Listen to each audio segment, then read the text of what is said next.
the more work that goes, physical work by other people, other than me, the more work that goes into it, the more likely it is to just die immediately in rehearsal. One was the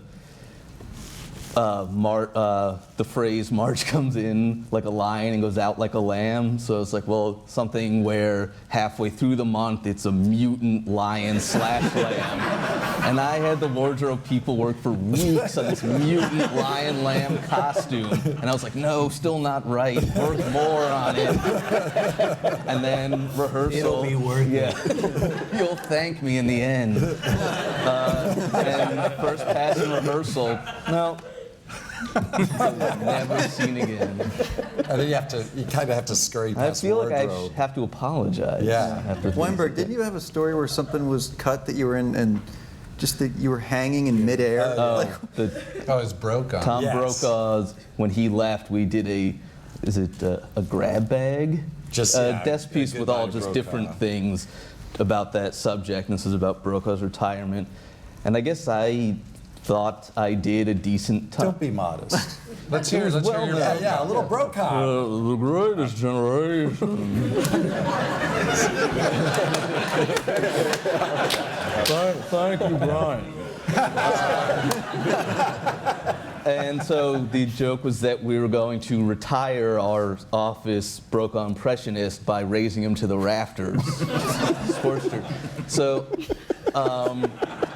this required bringing in the Foy brothers who do kind of like acrobatic rigging for like circuses and stuff.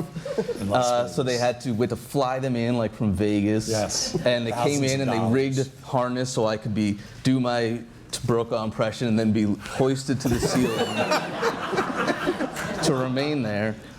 And so first pass in rehearsal, I go, thank you, it's been great.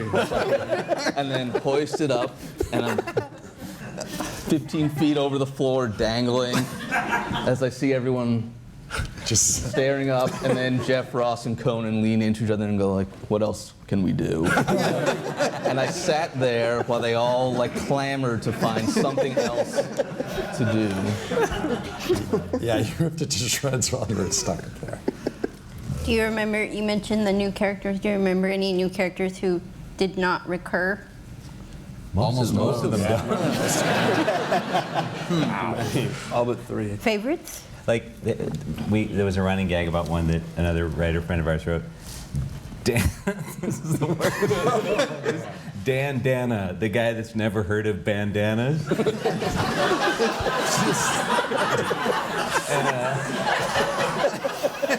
I still like to make fun of him, seriously, 7 years later. And it wasn't that it was particularly bad, it was just like, that's it. There's also characters that never made it on. 'Cause remember McCann had this guy, like it was called the guy with his diddle doobie douche machine. And like I saw this thing, and like, I come out to rehearsal, and I'm looking at this, I'm like, was this made from like a pipe organ from a cathedral or something? It was this giant thing, and it was all rigged. What it was an enormously expensive, time-consuming, just technological contraption. It was all tied to a keyboard. Yeah, it was the man with his diddle doobie douche machine. So I was dressed like just like a total like asshole, basically, just like high tops and a tuxedo coat and a crazy wig and mustache, and this big thing like a huge screen there, and what would happen is like Paris Hilton's photo would come up and it'd be like diddle. And then like Snoop Dogg's picture would come up and be like doobie. And then Bush's photo would come up and be like douche. And then I could go diddle doobie douche, diddle doobie douche. And we were all excited, like this is totally, Conan's gonna be so happy. And he was not only just disappointed, he was actually like infuriated and upset and just like, what the hell is that? And my rehearsal's really bad, he'll say Chambers, and it's when he and Sweeney leave rehearsal and go have a private powwow in his dressing room, and it was Chambers. And he's out there just to take off the tuxedo coat. What else we got?